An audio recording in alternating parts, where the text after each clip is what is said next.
Hi FlossTube Stitchers.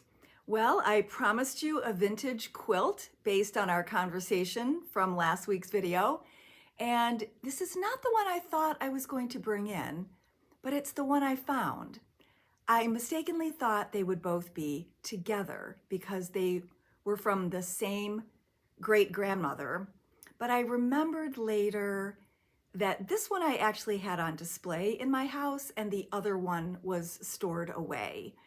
This one I had folded at the bottom of the bed in our guest bedroom in our previous house. And then I think when we moved, I put it away and didn't actually get it back out again. We did some backsplash tile in our kitchen a couple years ago, and it's like a denim blue color, of course. And I have off-white dishes. So bringing this quilt back out has made me think about doing what I see in a lot of home tours and things where they fold up a quilt and put it in their hutch. And I do have an open hutch in my kitchen that does not have any, well, it has doors, but they're solid wood. They don't have glass fronts, so they're always left open.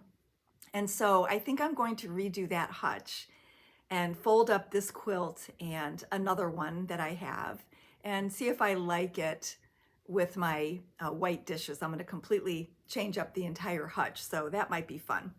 The one I thought I was going to bring was actually a baby quilt, and I think it was made specifically for me, but I'm sad now that I don't know all the stories behind these. They came from my dad's side of the family, and I have two stories. The first was when my dad wanted to propose to my mom back in college. He wanted to make sure it wasn't going to be an issue with his family because he was Catholic and she was not. And so he asked his grandmother what her opinion was, and she said something like, "Oh, I think it's going to be fine." And so he proposed. Then fast forward a couple of years, and I think it was the same grandmother, but now I'm sad that I actually had brunch with my dad today, and I never thought to ask him to repeat the stories to me. I kind of wasn't connecting the quilt with today, and so I wish I knew if it was the same great grandmother. But anyway, they approached him and said, "We would like to give you a quilt for your first child, but, you know, is your wife the type of person that's going to take care of this?" I don't know how they worded it, but they kind of wanted to make sure that it would be appreciated and well cared for. And he said, "Oh, yes. Oh, my goodness. She's a meticulous housekeeper." She actually, well, they met in college, but they actually got engaged in Kennebunkport, Maine, where she was working as a chambermaid during the summers. And so he chose that place because it was special. And so, I mean, she was cleaning for a living at that time, basically, when she was in college. So he said, yes, of course. And so they gifted her this really sweet baby quilt that's like a mint green color. I think it's done all in white or cream floss. And if I remember correctly, it's more like surface embroidery. It is a quilt, but it has surface embroidery on it. I need to find that because I want to see it and I want to show it to you. I don't know if it would probably go in the stack of quilts because this has green in it, but I don't know if I would do that or if I would just, keep it safe. But anyway, so she got that quilt, and she might have gotten this quilt at the same time. I'm not even sure they were made by the same great-grandmother. It could have been somebody else in the family that made one of them. But all I know is my mom never displayed them. There are some worn spots on this quilt, but it's not from use in our family, and it's not from washing. So it could have been a hand-me-down quilt that they ended up giving her along with the new baby quilt. But the other thing I wanted to point out is it looks kind of yellowed on this side, and it's not. No matter how I turn the rack, there's always one section that has a weird lighting effect happening between the camera and the overhead light. So it's actually very clean. When I had it folded on the bed, I would do as they say to do and refold it in different ways and put it in the dryer to get some of the dust off the folds, because apparently that can cause staining or wear and tear, just having it folded the same way. So I would do that and put it in the dryer on gentle, you know, for a couple cycles and then refold it a different way. So anyway, the worn parts are not from anybody in our family. My mom appreciated the work behind it, and she gave them to me as soon as I think I got married. I think she just gave them to me and said, here, you should have these because it's more your style of decorating or whatever. So that's the story behind my quilt. I enjoyed hearing yours. I think that's all I wanted to say about that. Okay, then a new shop model came back from the framer in midsummer, I think. I looked back to see what newsletter I mentioned it in, but I think because it was off season, I kept it. So I checked my records, and as far as I know, I did not show you this, but you might have seen it in the Bent Creek slideshow. So this is Thankful Quaker. And you know, I have the chart right in front of me and I forgot to look at the year on it. Can I see it from this side? 2011. So the chart came out in 2011. I didn't stitch it right away. And when I did, it uses a combination of Gentle Art and Weeks Dye Works threads.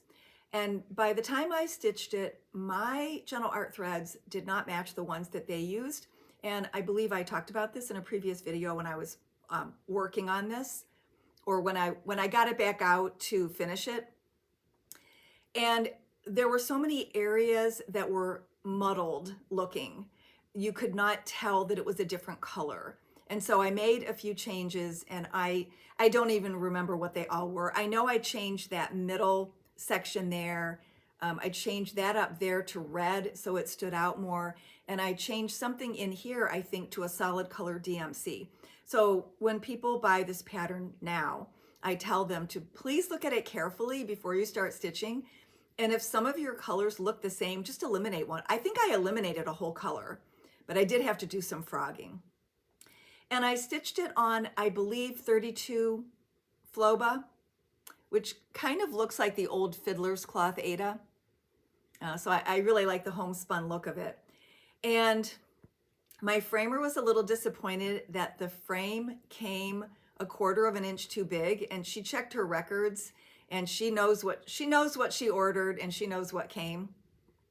So there's a little bit more fabric showing.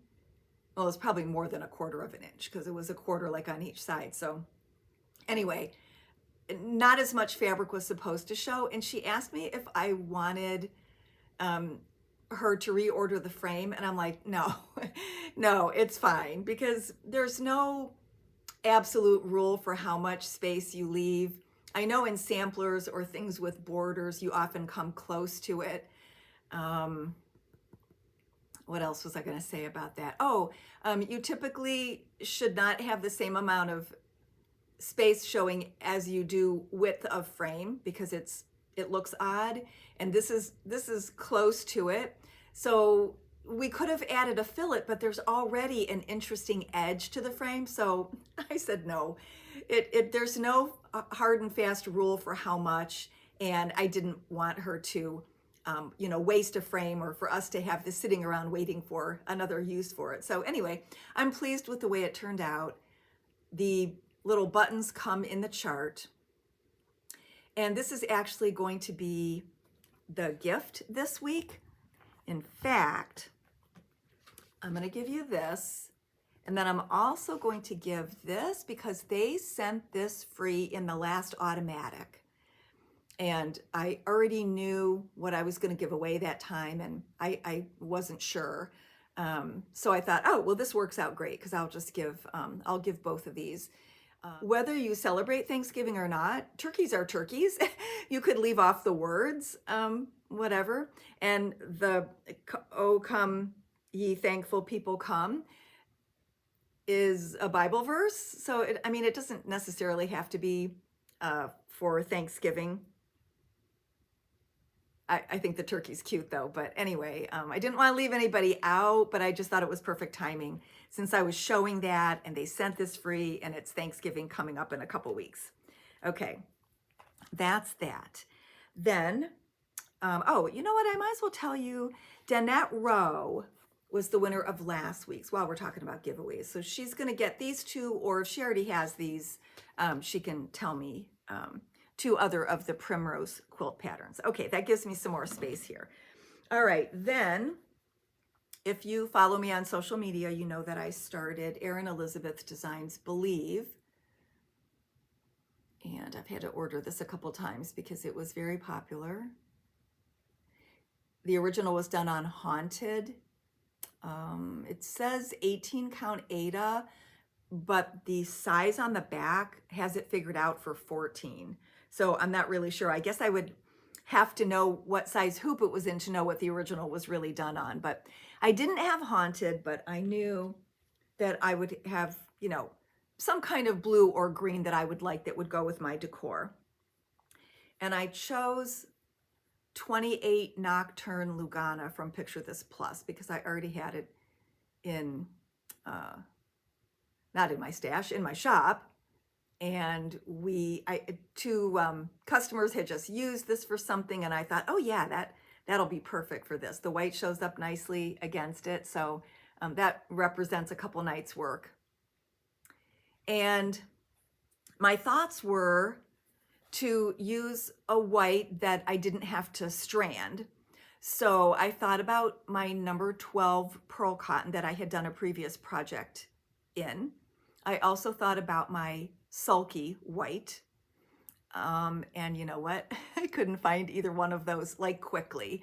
I cut the fabric and, you know, took it all home and went to start, and I'm like, where the heck are those threads? Well, I didn't do a very good job of putting them back where they belong after I finished I know they're not fully finished yet, but I know where the projects are, but the thread is no longer with it. And I didn't do a very good job. So I thought, oh, I'm going to use that white Floche that I got a while ago. It sounds like I'm lisping. Floche, Floche. Anyway, so I titled this video Floche Flub because I didn't do any research before I started using it. I just, you know, found the knot in the thread and, you know, pulled a length out and started using it without really looking at it or doing any research on it. So anyway, there's a lot more to it than that. So I had decided to order Floche in white and black. This was months ago from a distributor that I don't order from very often. And I thought, oh gosh, while I'm thinking about it, let me get this. And I didn't really pay attention to what I was ordering. I thought I was ordering a box of skeins because a lot of the DMC specialty thread, like the colorless and the variations, come in the light effects, they come in a box of 6. And so I was thinking that I was going to get a box and that I would use it and tell people how great it was and then be able to sell it. And what I got was 1 skein of each, and I'm like, holy cow. And it doesn't even say on it how much it is, but when I looked it up, it says it's 150-yard hank. So anyway, I'll just give you a better view of what it looked like when I got it. So it's tied at this end, and then it's got the label. This is what my white looks like currently. It looks like a sad Mrs. Claus wig or something. So what I did was, you know, it was in this long hank, and I found the knot and I clipped it, and then I thought, oh, but both threads are sticking out the same way. And you know, there's a trick to knowing which thread to pull on a regular skein of DMC. And how could you tell? Because they're both the same place. And I thought, well, I'll just pull one slowly and then I'll pull the other slowly and I'll see which comes out smoother. Oh no, oh no. I don't even think I got a full length out before I was already having to stick my hands in and try to manipulate the hank of floss. Finally, after I don't know how many tries or how many lengths I cut, I thought, you know what, I'm just gonna take the label off. I'm just gonna take it off completely and then deal with it. So it was kind of a mess. And I mentioned it on my Facebook and Instagram post, and people were being very helpful, but um, some had misunderstood what was tangling, and they thought the thread was tangling. And I'm like, oh my gosh, this thread is it's very silky feeling. It's actually 5-ply, but it's not divisible. So you just use the 1-ply as it comes off. So I'm a little confused as to how they're advertising the weight of the floss, because even on DMC's own website, in one place it says it's 1.5, the equivalent of 1.5 strands of their regular DMC embroidery floss. And in another place, it says it's comparable to 2 strands. And the distributor was advertising it as 2 strands.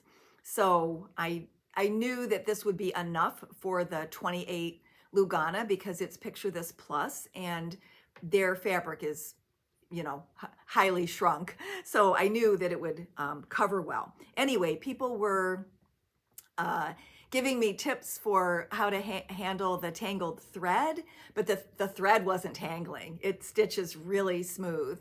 And other people were telling me to go watch some videos on how to handle a hank of Floche. And so I did, and they gave me a few suggestions, but actually I stuck with the first one that I found when I searched on YouTube, and it was actually Sarah Classic Sewing. And I will put a link. I think it was called How to Handle a Hank of Floche, actually. I think that was the name of it. And the way she demonstrated it, and I'm not going to with my black because I'm not ready to get into that, and I can't demonstrate it on the white because it's already you know, a tangled mess. But the reason probably why it was so hard to pull out 1-ply is that it's actually 2 loops of thread. So eventually I was gonna get a knot because I wasn't working with, you know, think of a racetrack, and it was actually 2 racetracks in one. So, so that wasn't gonna work. So I watched her little couple-minute video, and it was very helpful. She showed you how to separate it just by cutting one end, but I didn't want 36-inch lengths because that's too much to use for this kind of specialty thread. And I also didn't want to just cut those in half like she did and make 18-inch lengths, because I think that's too short. So I like to cut, even with the Weeks Dye Works, I like to cut them 24 to 27 inches. So that's why I knew I could have just cut the whole thing in half, but I knew I didn't want to do that. So I thought I would just try to figure out which strand would come out nicely. So anyway, she actually shows you how to unfold it and how to cut it, and then she loosely braids it, and then you can just pull out what you need, which I thought was brilliant. There's 150 yards here, so this will do quite a few more projects in the future. So I'm happy to be using it. It's not a traditional thread for cross stitch. It's used for smocking and shadow embroidery and heirloom hand embroidery for just a few other things.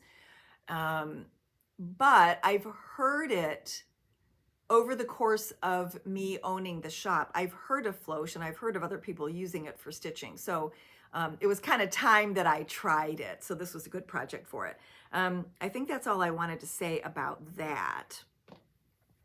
So I'll get this in order before I move on to the stitching. Then, I don't know why I had to start a new project, but I was really excited when I got Christmas Magic in, because my first thought was I had 2 yards of 14 count crystal Ada from Picture This Plus from a couple years ago, and I immediately thought I wanted to use one of those for this project. The 2 colors I had were Heartland and Ale. And I had a couple opinions the other day when I laid the Color and Cotton floss out on. And I believe that my customers and helpers were thinking that this was, I don't know, too dark for a Christmas piece or something. But I was also worried that the white wouldn't show up against this. So this is similar to the original fabric that they used, but probably a shade lighter. And I went back and forth and back and forth. And you know what? I went with my gut. My first thought was to use the ale. So I'm using the ale. I don't think it looks too dark. I've stitched plenty of things on darker colors for Christmas and winter. And I think the sparkle's gonna just give it a little bit of glitz and glamour for the season. So I stitched the word Santa. That was my goal, to get that done before the video. And I had just gotten my most recent order of color and cotton floss. And I don't know if you know this or not, but we can't order all the colors. We can only order certain colors from certain designs from popular designers at random times of the year, or maybe, you know, right after new charts came out. So I only got 4 new colors this time. Everything else was a repeat of what I had had before, but I still got more because I don't know when it'll be available again. So that was also a push for me to start this project because I had the threads I needed. Then let's see. Oh, those were the only whips that I was working on this week. I didn't work on my Thanksgiving one, even though I probably should have been. But, and I forgot that I might need to show another piece of stitching, so I didn't have my, my board handy, so I'll just use the chart. But I did, well, let's see, I'll show you. So I had started this name tags snowflake from Bent Creek. And I'll just use this as the backdrop without showing you the chart. So I did finish the stitching. And I noticed after I had already started that somewhere on the chart it says to stitch with 1 strand, which I had to believe was a mistake because they never stitch with 1 strand. And this is 32 count linen.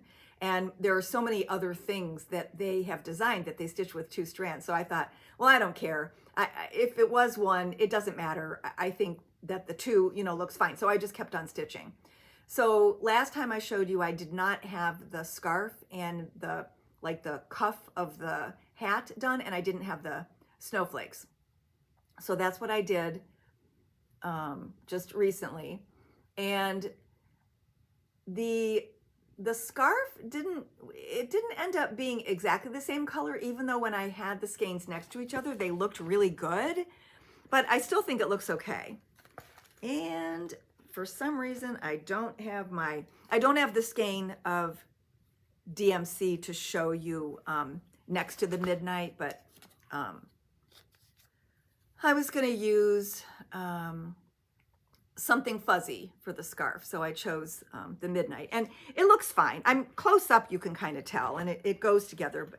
And because it's such a small area, the fuzziness doesn't jump out at you, but it, you know, it's gonna be fine.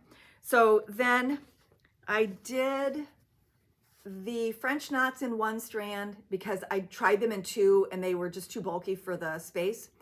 And then I started doing the buttons on the Snowman in 2, and for some reason they just looked really bulky. So I went back and I did a Smyrna cross. And so then they look a little more delicate. And then that gave me the idea, and you can't tell from here, but when you look up close, you can tell. I did all of the snowflakes in a Smyrna cross, so they looked a little more subtle. This is the little pillow that it goes in. Now, it's an optical illusion, but it doesn't look like it's gonna fit. So I'm a little nervous about cutting it. And I think I might put iron-on interfacing on the back before I trim it so it fits in, you know, really nice and smooth. It probably will because, you know, it's not gonna get pulled out of the corners that easily. But anyway, I'm a little nervous to cut it now.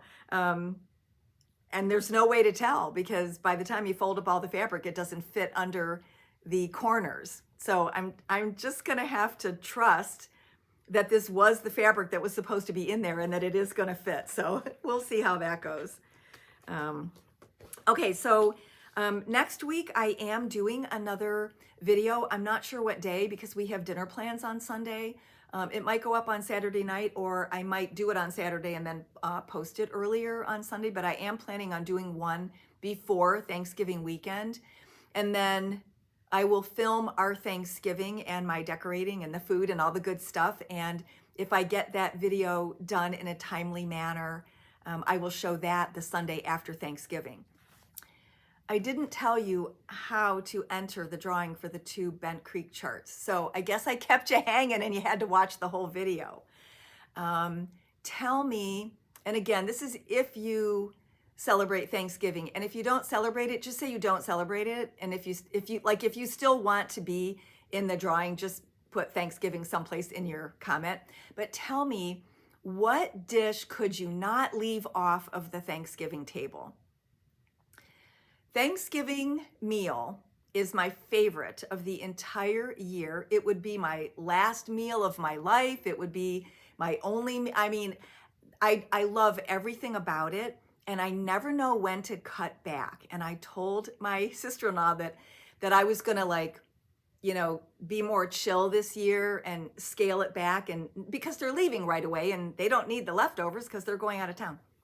So I said I was going to scale it back, but I still have to figure out how to fit in all the flavors. Like there has to be cranberry, there has to be pumpkin or butternut squash, there has to be sweet potatoes or carrots, there has to be green beans or Brussels sprouts, it has to be something green, corn or cornbread. My brother likes my mom's stuffing. My husband can't go without the mashed potato, So how do I scale it back? Well, I think we're gonna combine some things. So we'll see how that turns out. But what could you never leave off the Thanksgiving table because it's your favorite, or your kids demand it, or it's your husband's choice? Just let me know that, and then we'll talk about that next time. Okay, thanks for watching. I appreciate you, and I guess you enjoy my content because you still are watching. So I hope I entertain you enough and inform you enough that you continue to watch. So, okay, see you next time. Bye-bye.